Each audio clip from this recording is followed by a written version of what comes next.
explique cette relative méconnaissance?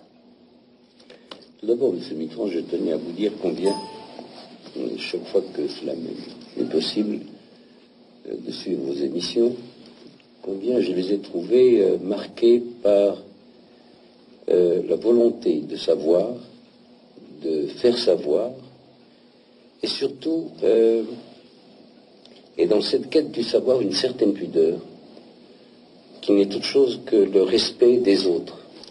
Et je tenais à vous dire cela pour vous remercier de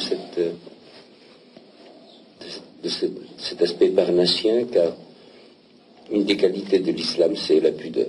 Et bien, pour répondre à votre question, je pense que c'est la communication qui fait que l'ignorance s'est établie par rapport à ce qu'est l'islam, la civilisation musulmane, la culture musulmane. Il fut un temps où vos savants, dans le Moyen-Âge, allaient quêter le savoir en étudiant l'arabe, en étudiant la médecine arabe, les philosophes arabes. Les échanges s'étant inversés, c'est nous qui sommes allés à la quête de l'Occident. Et je suis sûr que s'il y avait une meilleure propagation de l'image de l'islam, de sa civilisation, de son message, nul doute que cela ferait découvrir des horizons nouveaux à beaucoup de personnes. Je n'en veux pour preuve que les arabisants, les islamologues connus, particulièrement en France, eh bien, ceux-là ont écrit des choses extraordinaires sur l'islam, sur sa langue, sur sa culture. Certains même, comme Massignon, sont revenus à leur foi à travers le soufisme musulman, quand il était notamment détenu en Syrie. Eh bien, je pense qu'actuellement, les moyens de divulgation sont tellement à la portée de tout un chacun qu'on pourrait peut-être susciter cet intérêt et cette curiosité du monde occidental à l'égard de ce qu'on appelle la culture musulmane et sa civilisation. Il y a parmi les préjugés portant sur la religion musulmane, il y a une crainte d'une intolérance de la religion musulmane. Et pourtant, dans le Coran, il y a cette sourate célèbre qui est « Pas de contrainte en religion ». Comment doit-on se situer face à cette controverse? Encore une fois, c'est l'ignorance. Il n'y a pas que cette sourate dans le Coran. Il y a ce qu'il y a dans le Coran, particulièrement dans la sourate de la vache, à la fin de la sourate de la vache, dans laquelle Dieu dit, nous, dans une des prières de la fin, nous croyons en tous les prophètes de Dieu. Et nous ne faisons aucune différence, ni n'avons de préférence pour aucun d'entre eux. Parmi les préceptes du prophète, sur lui soit la bénédiction, lorsqu'un musulman se trouve dans un pays qui n'est pas musulman et qu'il recherche un lieu de prière, il lui est recommandé, et qu'il n'y a pas de mosquée, il lui est recommandé d'aller d'abord chercher s'il y a une église ou une synagogue, et s'il trouve l'une ou l'autre, d'y accomplir sa prière plutôt que de le faire dans la rue ou sur une place publique. Je pense que l'ignorance ne peut amener avec elle, dans son courant, que l'intolérance. Du reste, le mot générosité, qui s'employait au XVIIe siècle, avait vraiment ce sens-là. Quand on disait d'un homme qu'il est généreux, ça voulait dire qu'il donnait intellectuellement, mais qu'il acceptait aussi intellectuellement et sentimentalement. Je pense qu'il n'y a pas de dilemme. Il y a encore une fois une ignorance. Est-ce qu'il ne faut pas beaucoup se méfier d'un sens quelquefois dévoyé des mots, qui est un parallèle de l'ignorance. Par exemple, nous entendons souvent dans la presse en Occident utiliser le terme les fondamentalistes, et pour désigner en fait des mouvements qui, à mon sens, dévoient le message de l'islam. Est-ce que je me trompe? Comment peut-on utiliser ce terme fondamentaliste que l'on entend si souvent? Eh bien, la langue française a cette chance, c'est qu'elle a deux mots pour parler de ce phénomène. Vous avez le mot fondamentaliste et intégriste. Nous, au Maroc, nous sommes fondamentalistes. C'est-à-dire que nous sommes restés à l'état le plus près des fondements de la religion musulmane. Mais nous ne sommes pas des intégristes.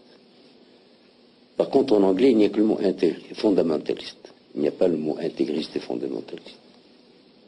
Les intégrismes, il y en a dans toutes les religions. Mais chez nous, il y a un hadith du prophète qui dit: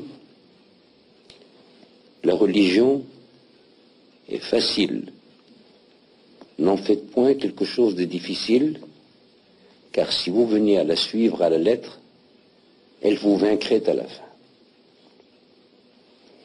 Alors, pourquoi donc aller chercher un intégrisme, une sorte de masochisme à l'égard de soi-même, qui se transforme en sadisme et en intolérance à l'égard des autres? Non, le fondamentalisme, c'est-à-dire c'est s'attacher aux sources, s'attacher à la vraie philosophie de la religion. Et notre philosophie musulmane, c'est la tolérance, c'est la cohabitation, et c'est la compréhension de l'autre. Question d'un néophyte, Majesté. J'ai récemment voyagé beaucoup en Extrême-Orient. Oui. Et j'ai été très frappé de voir que dans des sociétés polythéistes, voire même qui adorent des dieux empruntés à la nature, on trouvait des personnalités d'une très grande élévation morale, des philosophies remarquables.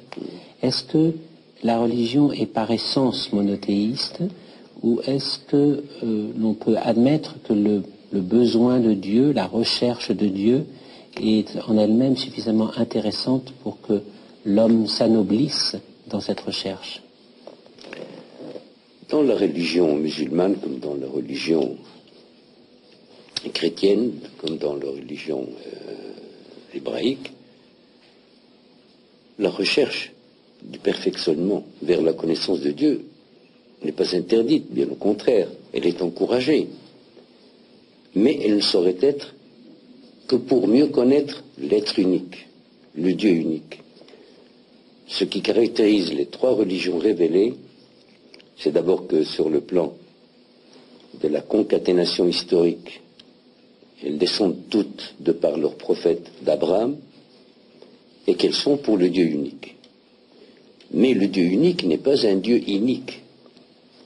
Il vous permet de le rechercher, en plus que dans les livres sacrés, d'aller à sa recherche dans l'univers, dans tout ce qu'il a créé.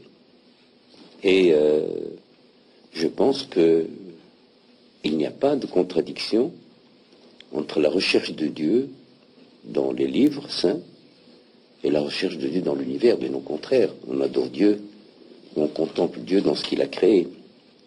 Mais il est certain que le théiste serait, à mon avis, une hérésie impardonnable de la part de ces trois religions. Bien sûr. Ce matin, à la télévision, je voyais l'abbé Pierre. Et j'étais très frappé par que j'ai connu. Par la qualité. Vous l'avez connu? Je l'ai connu. J'ai connu il y a cela à peu près 35 ans. Quand il était député, quand il était député. Et déjà agitateur pour la cause du bien. C'est un problème. Il demeure vigoureux encore, très vigoureux.